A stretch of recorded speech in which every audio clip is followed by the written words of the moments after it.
Want to use Instagram stories to gain more leads and sell more homes? Watch this video as I'll show you some techniques so that you can start gaining followers even while you sleep.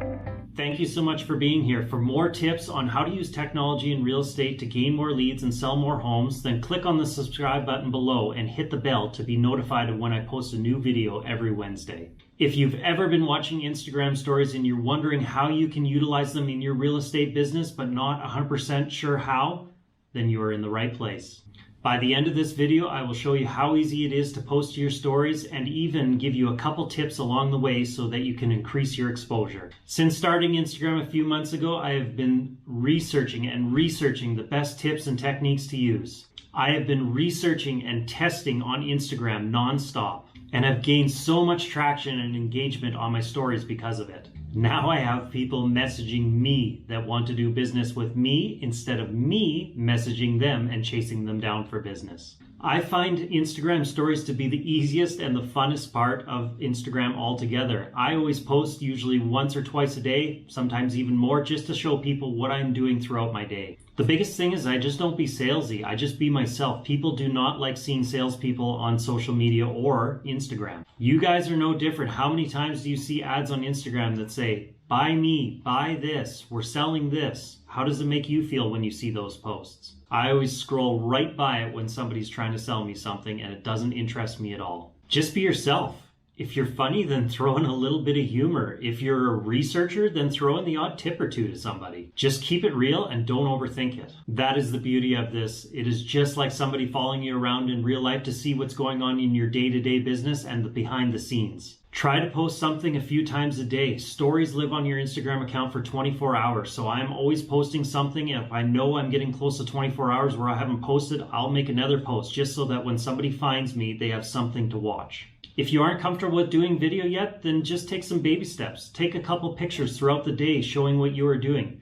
Maybe what you were eating at that time. Maybe I'm stepping out to an appointment right now. Take a quick picture of that.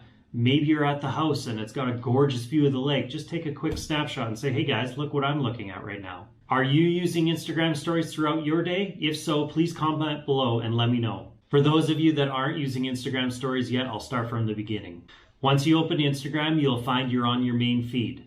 Now, you can either click and hold on your profile picture and then hit add to story to open the story window, or even quicker, you can grab the left side of your screen and swipe to the right and it'll open the same thing. Now, you have a bunch of different options here. You can either just push the button to take a picture or you can click and hold it to take a video. If you swipe through the bottom of the shutter, there's also a bunch of cool other options. You can do things like zoom or a boomerang. If you are doing a video, Instagram will allow your video to be 15 seconds long.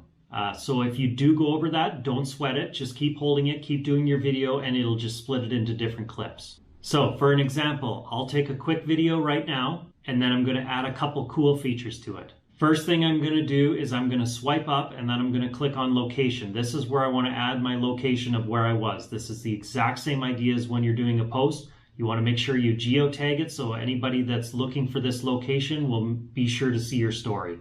Again, I will always put in my local city. Even if I'm 2-3 hours away, I'm still putting in my local city so that people are seeing me when they search my local city.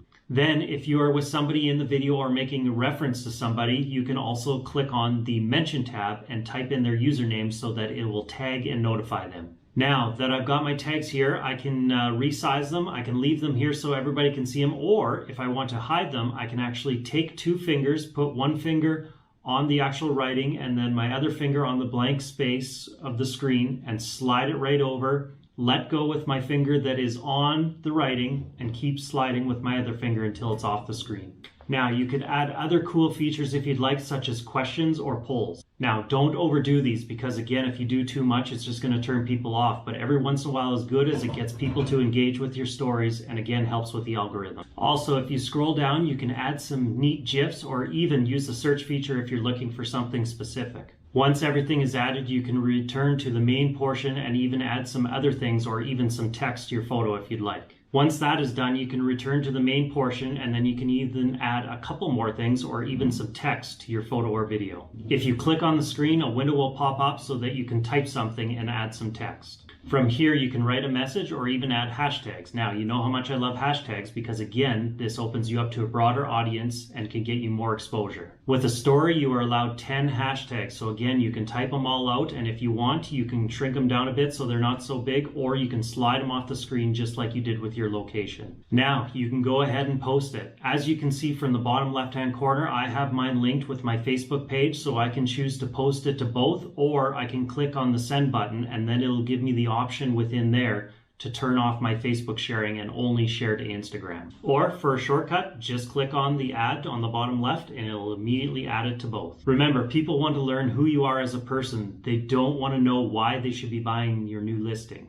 Instead, just show them what you are listing, talk about your day, and maybe show one cool feature about that property. Again, don't be selling the property, just talk about it like you're there with a friend or a significant other. Show them the behind the scenes of what it is to be a realtor, what it is to list the property, to show the property, to write an offer on it, to sell it, anything like that. If it's on the weekend, show them that you're with your family, what you're doing with your family. If you go to a restaurant, show them what you're eating, tell them about what you're eating. Give a review on what you're eating. I could go on and on with the ideas, but you get the point. The best part about the stories is it is supposed to be raw, so just go off the cuff. Don't stage it. Don't do anything. Just hold up your phone and start recording. People like to see you for who you really are and see what your personality is so they can decide whether they want to deal with you down the road when they are ready to buy or sell their home. If they continue to follow you, then eventually down the road, you are going to get business from them. In recent research, it has shown that more people will go off of who they see online and who they can trust from there more than they will from a personal friend's referral. If someone didn't make a connection with you online and wanted to unfollow you and didn't think they'd be comfortable buying or selling through you in the future, then great. They likely weren't going to be a good fit for you anyway, or were going to give you troubles and headaches down the road. The way I see it, this is actually a great way to weed out some of the customers you maybe didn't want and only get high quality ones. So again, remember, just have fun with it. Be yourself. If you've enjoyed these tips on Instagram stories to gain you more leads and sell you more homes, then please check out my free guide below, download it, and you'll find my guide that has 10 times my social media leads. If you like this video, please let me know by liking it, subscribing, and sharing with anyone else you may find this beneficial for. Also, comment below with the word stories if this video was helpful and gave you some ideas. Thank you again for watching, and happy storytelling.